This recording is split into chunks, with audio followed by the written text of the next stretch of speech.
Black people are green, Asians are red, Hispanics are orange. Black people are concentrated through the South and in the Midwest. Our most populated state by percentage is Mississippi, and we're only 40% there. Essentially, what Trump has done is created a white voting bloc that could get him into presidency almost on their own. He flips over some Asians and some Latinos. What my fear is that instead of him being genuinely interested in your platform, him trying to break up the black vote and never really intended to institute the policy. And I just think that is the danger. And I'm not saying that you might not see that, but I just want to make it clear for the audience. Well, I mean, I think both politicians can do that.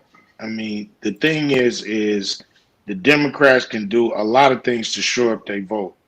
And all they got to do is reach out in a way that satisfies the people that are on the fence. You know, at the end of the day, what you're showing is that this dude can end up being the president again.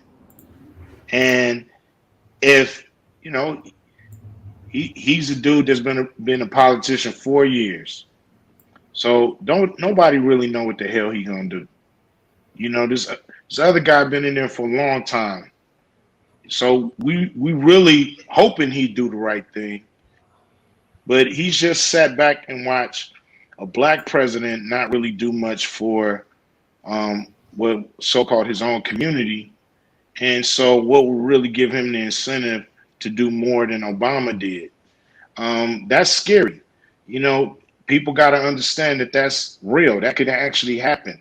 So, you know, I think we are between a rock and a hard place. I think we are at a point where, you know, we don't really know where the relief is going to come from. But at the end of the day, no matter who's the president, we can't stop. We got to keep pushing our program. You know, I'm not here pushing the plan for anybody. And if I would have did something for Biden, they would have used me too. So I'm still willing to work with anybody to make sure that this works. You know, I'm done playing this American politic bullshit because it's not getting us anywhere or getting us crumbs or inches. You see that graphic you put up, we are flatline. Yeah. We are flatline. We cannot continue to do the same things. We will not survive another 100 years with no money. It's over if we don't do something different. So I'm willing to do whatever different that's out there that shake this shit up. Let me show. I'm coming to the end, Q, but I want to show something else because everybody seems to not understand. We talked about the Platinum Plan and what is missing, but to lift every voice, the Biden plan for Black America is basically a class-based like plan. I'm gonna read a couple of points to you, but to me, none of it recognizes ADOS.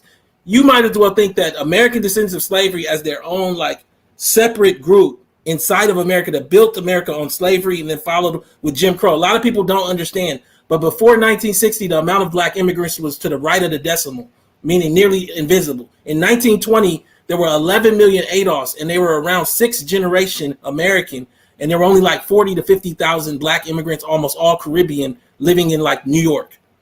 This whole narrative of like of ADOS not being the centerpiece and the story of Blackness in this country, not globally, in this country has gotten confused, and it's not in this policy. It's not in Trump's either.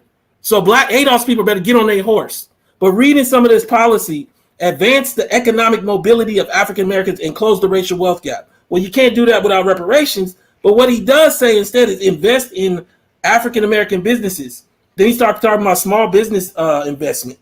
That's just for anyone. And increase funding for the Minority Business Development Agency budget. Protect small and disadvantaged businesses from federal and state contract bundling, often locking out African Americans. Provide African American entrepreneurs and other small business owners technical assistance. Reserve half of all the new PPP funds for small businesses with 50 employees or less. I just showed you that Black folks don't have the wealth to bottom half has nothing. Only wealth we have is in the boomer class. Our issue is not you making sure that white businesses with 50 employees get PPP money. Why is that here?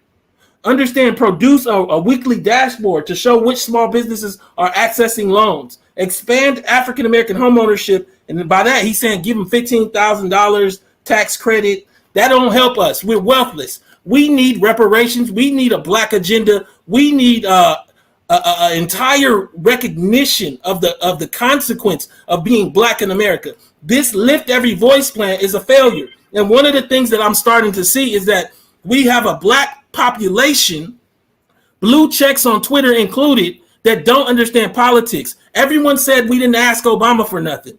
The way you ask a politician is when they're running, not after they get into office. I don't understand what kind of strategy this is, where he gonna take care of you when he gets into office in a way that it clearly doesn't show in his first 100 days. It doesn't show in his platform, but that's not politics. This is the moment to demand. Yesterday was the moment to demand. Before South Carolina, when only ADOS was demanding reparations, was the moment to demand. It is not to demand in February. You're too late. So I read that. What do you think about that Lift Every Voice black agenda? Well, I thought it was light. Like I said, I think both plans can do better. I mean, they have to do better in the long run. It has to snowball into, like I said, we have to be recognized and then taken care of. And both plans, it's a lot of minority this and, double talk, triple talk. At the end of the day, we're not going to get that money unless they direct it to Black Americans, specifically ADOS. Shout out to ADOS.